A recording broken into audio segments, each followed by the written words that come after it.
वो सबको सरप्राइज बोलता है और गाड़ी से बाहर निकलता है और कहता है कि तुम लोग नहीं समझोगे, पर मैं तुम लोगों के साथ मजाक कर रहा था।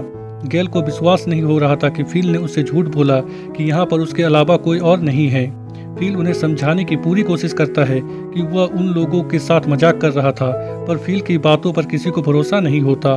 फिल कैरोल से कहता है कि मैंने तुमसे शादी की है कैरोल, मैं तुमसे झूठ क्यों बोलूँगा। तभी एरिका सबको बताती है कि फिल ने उससे कहा था कि उसकी पत्नी मर गई है। यह सुनकर सब चौंक जाते हैं। फिल का एक और झूठ उसी पर भारी पड़ गया था। फिल उन्हें कहता है कि वह दूसरी कैरोल थी, पर कैरोल उसे कहती है कि जब हम पहली बार मिले थे तो तुमने कहा था कि तुम सिंगल हो। फिल अपने आप को बचाने के लिए कहता है कि वह पहले वाली कैरोल से शादी करने से पहले सिंगल था। उसकी मौत वायरस की वजह से हो गई थी। उसकी बातों पर किसी को भरोसा नहीं होता। कैरोल फिल को चुप रहने को कहती है और सब लोग फिल को वहीं पर छोड़कर वहां से चले जाते हैं। फिल पूरी रात चलता है और अगले दिन अपने घर पहुंचता है तो वह देखता है कि सब लोग बैठकर नाश्ता कर रहे हैं। वह सबको गुड मॉर्निंग बोलता है, पर उसकी बातों पर कोई ध्यान नहीं देता। उसे सब इग्नोर कर रहे थे। वह कैरोल के बारे में पूछता है और जब कोई जवाब नहीं मिलता तो वह समझ जाता है कि ये लोग उसे इग्नोर कर रहे हैं और वह सबके पास जाकर उन्हें घूरने लगता है। इससे भी कुछ नहीं होता तो वह कहता है कि वह मजाक कर रहा था और किसी का जवाब ना पाकर वह अपने घर चला जाता है जहां कैरोल होती है। वह कैरोल को बोलता है कि मुझे तुमसे बात करनी है। कैरोल भूत की तरह आवाजें निकालने लगती है और एक्टिंग करने लगती है। फिर उसे रुकने को कहता है, पर कैरोल नहीं रुकती। कैरोल कहती है कि मैं तो मर चुकी हूँ ना। फिल उसे समझाने की पूरी कोशिश करता है, पर कैरोल उसे कहती है कि तुमने मुझसे झूठ बोला कि तुम कैंपेनिंग में जा रहे हो, तुम उन लड़कियों के साथ थे। फिल कहता है कि मैं उन लड़कियों के साथ था, पर मैं उन लोगों के साथ मजे तो नहीं कर रहा था। इसी बात को लेकर इन दोनों का झगड़ा हो जाता है।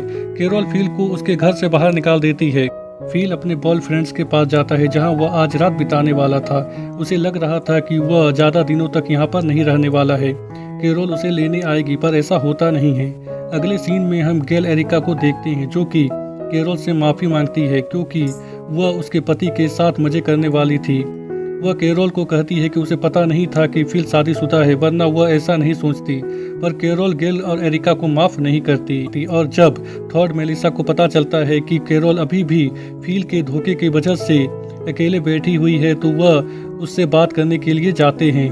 पर कैरोल उसे कहती है कि वह बिल्कुल ही ठीक है और कुछ समय अकेले रहना चाहती है। रात में फिल शराब पी रहा था क्योंकि अभी तक कोई भी उसे लेने के लिए नहीं आया था। तभी उसके दिमाग में एक आइडिया आता है और वह अपने लुक को चेंज कर लेता है और कैरोल के पास जाता है फिल का भाई बनकर। और कैरोल उसे देखकर समझ जाती है कि यह फिल है और वह उसके मुंह में दरवाजे को बंद कर देती है।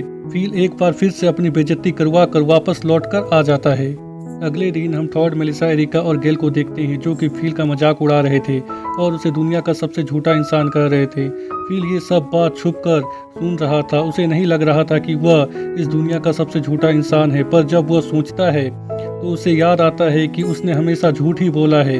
रात में जब ये लोग बातें कर रहे होते हैं तो फिल वहाँ पर जाता है। पहले तो फिल की बात कोई सुनना नहीं चाहता था, पर फिल उन्हें मजबूर कर देता है अपनी बात सुनने के लिए। वह एक एक करके सबसे माफ़ी मांगता है। वह थॉड को बोलता है कि उसने द फील्ड्स ऑफ गॉड्स को नहीं लिखा है।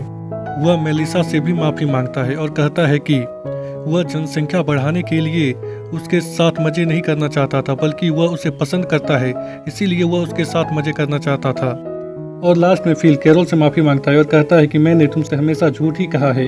शादी वाले दिन भी मैंने तुमसे झूठ कहा था कि मैं तुमसे शादी करना चाहता था और मैंने हाँ कहा और हमारी शादी हो गई। और वह कैरोल से हर उस झूठ के लिए माफ़ी मांगता है जो कि उसने उससे कहा था और वहाँ से चला जाता है अपने गैरेज में।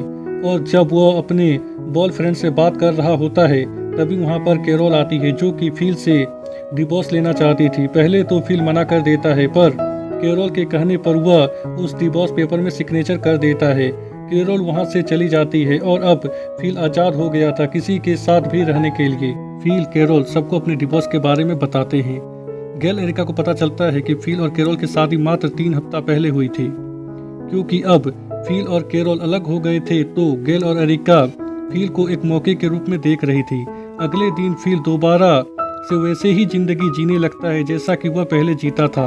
वहाँ पर गेल आती है जो कि फिल के साथ मजे करना चाहती थी।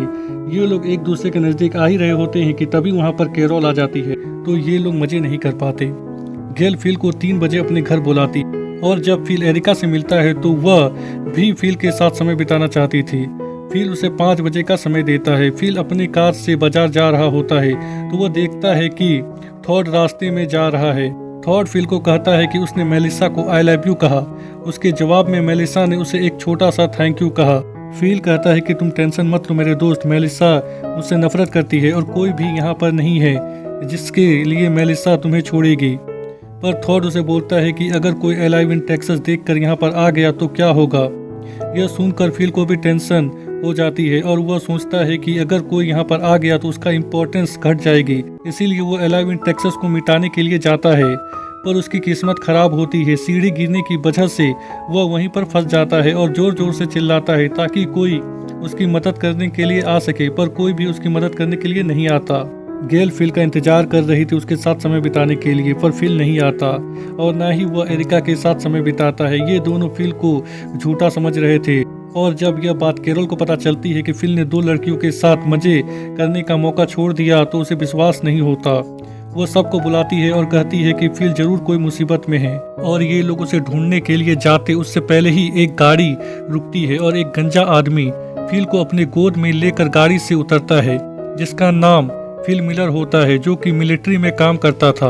वह सबको बताता है कि उसे फिल कहाँ मिला। ये लोग सब मिलकर नए फिल की तारीफ करते हैं। थॉड नए फिल को इतना इम्पोर्टेंस पाता देख नए फिल से इनसिक्योर फील करने लगता है और मेलिसा को अपने गर्लफ्रेंड के रूप में नए फिल से मिलवाता है।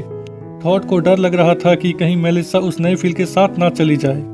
मेलिसा थॉड को कहती है कि मैं तुम्हें पसंद करती हूँ, पर थॉड इसका भी गलत मतलब निकाल लेता है और वो मेलिसा को कहता है कि तुम मुझे पसंद करती हो, प्यार नहीं। यह सुनकर मेलिसा को गुस्सा आ जाता है और वह वहाँ से चली जाती है। फिल गेल के पास जाता है। वह उसके साथ मजे करना चाहता था, पर गेल उसे कहती है कि वह आज आराम करना चाहती है और वह फिल को जाने को कहती है। फिल खिड़की से देखता है कि गेल और एरिका उस नए फिल के साथ मजे कर रहे हैं और उसे बिल्कुल भी अच्छा नहीं लगता। अगले दिन फिल एक मीटिंग बुलाता है ताकि वह सबको बता सके कि वह प्रेसिडेंट है और कभी भी किसी को कोई भी जरूरत हो तो वह उससे मदद मांगने के लिए आ सकता है। नया फिल बिजली बनाने की कोशिश कर रहा था। ये बात वह सबको बताता है, जिसके लिए उसकी तारीफ होती है। फिल और नए फिल का नाम एक जैसे होने के कारण कंफ्यूजन हो रहा था, इसीलिए गेल इनका मिडिल नेम पूछती है। फिल का मिडिल नेम टेनी होता है, पर उस नए फिल का कोई भी मिडिल नेम नहीं था। तो बाकी सब फिल को बोलते हैं कि तुम अपना नाम टेनी रख लो। फिल नहीं चाहता था कि वह अपना नाम बदले, इसीलिए वह बोलता है चलो एक गेम खेलते हैं, जो हारेगा वो अपना नाम टेनी रखेगा। सब लोग इस बात पर राजी हो जाते हैं और एक गेम खेलते हैं जिसमें अपना फिल हार जाता है और उसे अपना नाम बदल कर टेनी रखना पड़ता है। आज टेनी का दिन बहुत ही खराब गया था।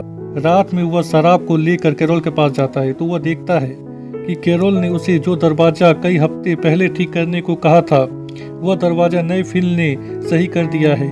और जब वह कैरोल से मिलता है तो वह देखता है कि कैरोल नया कपड़ा पहनकर नए फिल से मिलने के लिए जा रही है। टेनी उससे पूछता है कि क्या तुम उस नए फिल को पसंद करती हो। कैरोल हाँ बोलती है और चली जाती है और हमारा टेनी अकेला रह जाता है।